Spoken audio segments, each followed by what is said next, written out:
ఇంత క్రూరమైన కార్యక్రమం కాంగ్రెస్ పార్టీ నాయకులు చేసిన తర్వాత కూడా ఇవాళ ఇక్కడున్న ప్రభుత్వము ఇక్కడున్న పోలీసులు నిజంగా కూడా వారు వ్యవహరిస్తున్న తీరు అత్యంత దారుణం, అత్యంత అమానవీయం.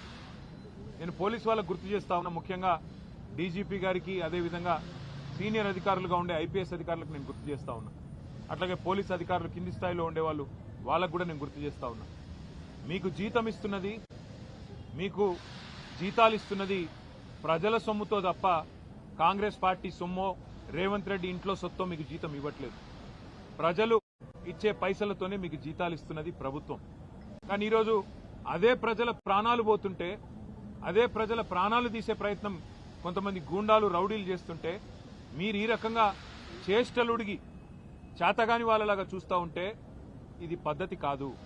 ఇక మేము కూడా మీరు ఈ రకంగానే నిశ్చేష్టులుగా చూస్తుంటే, ఏ యాక్షన్ కూడా తీసుకోకుండా ఇట్లనే గమ్మున ఉంటే మరి మేము కూడా తిరగబడే రోజు వస్తుంది. రాష్ట్రం మొత్తంలో కూడా శాంతి భద్రతల సమస్య వస్తుంది. గుర్తుపెట్టుకోండి.